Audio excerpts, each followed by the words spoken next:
जी हाँ, दोस्तों आज की इस वीडियो के माध्यम से बात करेंगे मध्य प्रदेश कॉलेज में MA, MCom, MSc, LLB, LLM, CLC round की। आप सभी को पता है 21 जुलाई को शाम को 7 बजे के समय मेरिट लिस्ट अनाउंस कर दी गई है। मैंने आपको बता भी दिया है कि मेरिट लिस्ट कैसे चेक करना है, लेकिन आज की इस वीडियो के माध्यम से हम बात करेंगे मेरिट लिस्ट को कैसे देखें, वेटिंग लिस्ट वाले स्टूडेंट क्या करें, कोई कॉलेज नहीं मिला है तो क्या करें और कॉलेज मिल गया है तो अब आगे हमें क्या करना है और ये राउंड है, इसकी जो फीस सबमिट करने की जो डेट है वो कितनी रखी गई है, सारी इन्फॉर्मेशन को देखेंगे। सबसे पहले अगर मैं आपको बताऊँ तो इसकी जो लास्ट डेट है 21 जुलाई से लेकर 25 जुलाई रखी गई है। यानी कि अगर आपको कोई कॉलेज अलॉट कर दिया गया है तो 25 जुलाई तक आपको फीस भरनी पड़ेगी, ठीक है? फीस भरने के बाद ही आपका जो एडमिशन है वो कन्फर्म होगा। आपको अगर कोई कॉलेज अलॉट कर दिया गया है, ठीक है? तो अलॉट जब हो जाएगा तो एक्सेस एंड पेमेंट का ऑप्शंस आपको दिखाई दे रहा होगा, उस पर क्लिक करके अपना पेमेंट कर देना, ठीक है? पेमेंट कितना करना होगा वो भी मैं आपको बता देता हूँ पहले, ठीक है? देखिए, किसी कॉलेज का अगर ₹5000 से कम फीस है, ₹5000 से कम फीस है, तो आपको ₹5000 पूरा का पूरा देना पड़ेगा। साथ में आपको एनरोलमेंट चार्ज भी देना है। जैसे कि 4000 किसी की फीस है, तो 4000 प्लस एनरोलमेंट चार्ज आपको देना पड़ेगा पूरा का पूरा। एक बार में आपकी फीस फर्स्ट ईयर की यानी कि 1 साल की फीस जमा हो जाएगी। लेकिन किसी कॉलेज की फीस 5000 या 5000 से ज़्यादा है। मान के चलिए किसी कॉलेज की फीस ₹8000 है, तो जिसमें से हमें अभी इस टाइम पर ₹5000 प्लस एनरोलमेंट चार्ज देना होगा और बाकी का जो ₹3000 हमारा बचेगा, ठीक है? वो जो ₹3000 बचेगा, वो हमें कुछ समय के बाद में देना होगा। यानी कि ये हमारा क्या हो जाएगा फर्स्ट इंस्टॉलमेंट और ये हमारा क्या हो जाएगा दोस्तों सेकंड इंस्टॉलमेंट। तो सेकंड इंस्टॉलमेंट हमें बाद में देना पड़ेगा। वो आपको कॉलेज से पता चलेगा कि आपको कब जमा करना है, ठीक है? बात समझ में आ गई? सबसे पहले बात समझिए कि अगर आपको कोई कॉलेज अलॉट कर दिया गया है, तो आपके सामने कुछ इस तरह का मैसेज आ गया होगा। जो कॉलेज मिला है उस कॉलेज का नाम सीएलसी राउंड में मेरिट सूची में सम्मिलित किया गया है। अगर आपको कॉलेज नहीं मिला है तो इस तरह का मैसेज नहीं आया होगा और ये मैसेज समथिंग 7 बजे के समय आपको मिला होगा। अब हमें अपनी आईडी पासवर्ड से लॉगिन कर लेना है। जैसे ही हम लॉगिन करेंगे तो हमें सबसे पहले ही दिखाई देगा सीएलसी मेरे टॉपर। जैसा कि देख पा रहे हैं यहाँ पर सीएलसी मेरे टॉपर दिखाई दे रहा है और यहाँ पर वो कॉलेज आपको दिखाई देंगे जो कॉलेज आपने चॉइस फिलिंग करते समय फिल किए होंगे, ठीक है? अगर आपने एक कॉलेज फिल किया है तो यहाँ पर एक कॉलेज दिखाई देगा, 10 कॉलेज फिल किए हैं तो 10 कॉलेज आपको दिखाई देंगे। अब आपको अगर 10 कॉलेज में से कोई एक कॉलेज अलॉट कर दिया जाता है तो उस कॉलेज के आगे इस तरह का लिंक आपको दिखाई देगा एक्सेस एंड पेमेंट, यानी कि आपको पेमेंट करना है, ठीक है? अगर आपको कोई कॉलेज नहीं मिला है तो एक्सेस एंड पेमेंट आपको नहीं दिखाई देगा, फिर आपको केवल और केवल यहाँ पर इस तरह से वेटिंग दिखाई देगा, ठीक है? यहाँ पर 2 चीज़ों को समझिए। सबसे पहले एक एक्शन का बटन दिखाई देता है, एक रिमेनिंग सीट दिखाई देती है। रिमेनिंग सीट का मतलब है कि यहाँ पर 25 सीट खाली हैं। वेटिंग का मतलब है यहाँ पर वेटिंग 80 की वेटिंग चल रही है। इसका मतलब है कि 79 स्टूडेंट आपसे ऊपर हैं। 79 स्टूडेंट की परसेंट आपकी परसेंट यानी कि जो 62.75 रखी गई है, उससे ज़्यादा है। 62.75 पर 79 रेटिंग आया है, तो सोचिए जिसकी 70% होगी तो उसका कितना वेटिंग गया होगा? उसका तो वेटिंग कम गया होगा 40 के आस-पास। जिसकी 75% होगी उसकी लगभग 10 या 5 वेटिंग गई होगी। तो जितनी ज़्यादा परसेंट होती है, उतनी ही कम हमारी जो कि वेटिंग होगी उस कॉलेज में, ठीक है? जैसे कि एक कॉलेज है, इस कॉलेज की डिमांड ज़्यादा है। अब बताइए वेटिंग कैसे लगती है? Number of student and number of seat पर लगती है, ठीक है? जैसे कि 49 सीट हैं इस कॉलेज में, लेकिन स्टूडेंट यहाँ पर 378 है।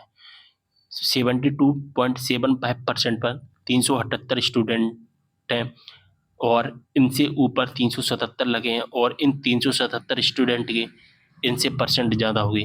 किसी की मान के चलिए अगर 80% होगी तो उसकी 10वीं में बैरम जो कि मेरिट होगी, या 10वीं मेरिट ना हो तो उनका नाम ही आ गया होगा।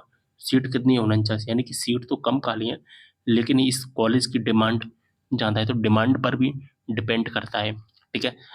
आपको कितनी वेटिंग मिली है कमेंट के माध्यम से ज़रूर बताना। अब यहाँ पर आपका वेटिंग में नाम आ जाएगा या नहीं आ जाएगा तो मैं बता दूँ।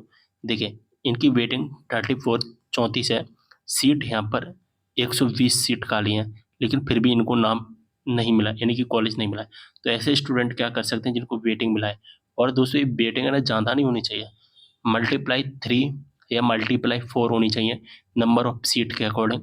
तो आप अपने कॉलेज में जा कर के आप अपने कॉलेज में जाकर के कंप्यूटर ऑपरेटर से बात कर सकते हैं कि हमें अपने आपके कॉलेज में एडमिशन लेना है, कुछ हेल्प कीजिए। अगर कॉलेज से हेल्प नहीं हो पा रही है, तो फिर आपकी कहीं से हेल्प नहीं होगी। आपको मैं लास्ट ऑप्शंस बता रहा हूँ, ठीक है? आपको मैं लास्ट ऑप्शंस बता रहा हूँ, 25 से पहले अगर हो जाता है काम तो ठीक है, क्योंकि यूजी में काफ़ी स्टूडेंट ने ऐसा किया था। यहाँ तक कि ग्वालियर में भी एक स्टूडेंट ने ऐसा किया था, उनको कॉलेज अलॉट कर दिया गया था, ठीक है? तो इसलिए मैं आपको केवल और केवल सलाह दे रहा हूँ। सलाह ये है कि आपको अपनी जिस कॉलेज में एडमिशन लेना है, उस कॉलेज में जाकर बात कर लेना है। अगर काम हो जाता है तो ठीक है, नहीं तो आप अपने घर पर बैठे ही हैं, ठीक है? 21 से 25 तक ये राउंड पूरी तरह से कंप्लीट कर दिया जाएगा। अब हमें फीस कैसे भरनी है, एक्सेस एंड पेमेंट वाले ऑप्शंस पर क्लिक करेंगे, हमें रीडायरेक्ट कर दिया जाएगा पेमेंट के ऑप्शंस पर और यहाँ पर एक लिंक एक्टिवेट कर दी जाएगी सीएलसी राउंड राउंड 4 के नाम से, ठीक है? सबसे नीचे आना है आपको। जैसे ही सबसे नीचे आते हैं, आपको पेमेंट का ऑप्शन दिखेगा। अगर दोस्तों आपको स्कॉलरशिप सिलेक्ट करने का ऑप्शंस आता है, तो यहाँ से स्कॉलरशिप सिलेक्ट कर सकते हैं। यहाँ पर एमएमवीवाई स्कॉलरशिप सिलेक्ट नहीं होगी, केवल संबल स्कॉलरशिप का ऑप्शंस आपके पास में आ सकता है, ठीक है? अगर स्कॉलरशिप का ऑप्शंस आ रहा है तो स्कॉलरशिप सिलेक्ट कर लेना, अगर नहीं आ रहा है और डायरेक्ट पेमेंट का ऑप्शंस आ रहा है तो यहाँ से पेमेंट भी कर सकते हैं। इसी पेमेंट के ऑप्शंस पर क्लिक करेंगे, आपका टोटल पेमेंट आ जाएगा। अभी मैंने आपको बताया था कि हमारी 5,000 से ज़्यादा फीस है, जैसे कि 50,000 इनकी फीस है, तो 50,000 में से अभी फर्स्ट इंस्टॉलमेंट कितना लग रहा है? 5,000। 100 रुपये प्लस एनरोलमेंट चार्ज जो हमारा कितना है? 100 रुपये, तो 5100 रुपये। मैंने अभी आपको बताया ना कि 5,000 से ज़्यादा फीस होती है तो 5,000 प्लस एनरोलमेंट चार्ज।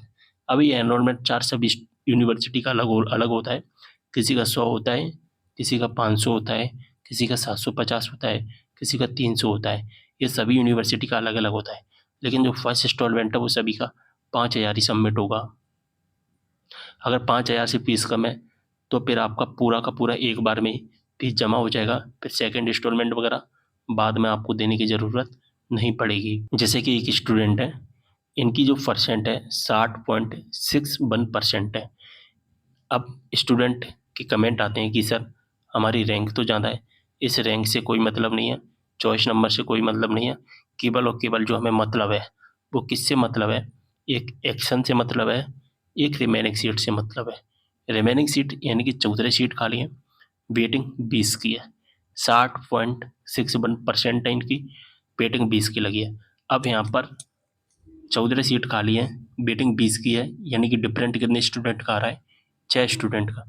तो 6 स्टूडेंट ऐसे होंगे जिनकी परसेंट सबसे हाई होगी, हाई सबसे परसेंट होगी, जिस वजह से इनकी जो नंबर हैं, यानी कि जो कॉलेज अलॉट होने का जो चांस है वो कम हो गया।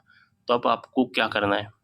इन स्टूडेंट को अभी मैंने आपको सलाह दी थी, वो सभी को बस एक ही काम करना है, बस लास्ट ऑप्शंस है, इसके अलावा कोई भी आपके पास ऑप्शंस नहीं है। मैं एडवाइस फिर से दे रहा हूँ, आप अपने कॉलेज में जाकर बात कर लीजिए, अगर काम हो जाता है तो ठीक है, नहीं तो कोई बात नहीं है। फिर हम क्या करेंगे, ठीक है? फिर अब हम क्या करेंगे, अगर हमारा अगर हमारा 25 तारीख तक कॉलेज में नाम नहीं आता है, तो बस अब हमको एक ही काम करना पड़ेगा, जो अगला राउंड जिसका नाम रखा जाएगा क्या? CLC second round. इस सीएलसी सेकंड राउंड का इंतज़ार करना पड़ेगा। सीएलसी सेकंड राउंड के बारे में अलग एक प्रॉपर वीडियो बनाऊँगा, जिसमें हम केवल और केवल सीएलसी सेकंड राउंड के बारे में समझेंगे। मैंने सारी इन्फॉर्मेशन आपको बता दिया। आपको कोई भी डाउट हो आप मुझे कमेंट करना। वीडियो को यहीं पर करते हैं समाप्त। मिलते हैं अगले वीडियो में एक और जानकारी के साथ। तब तक के लिए बाय।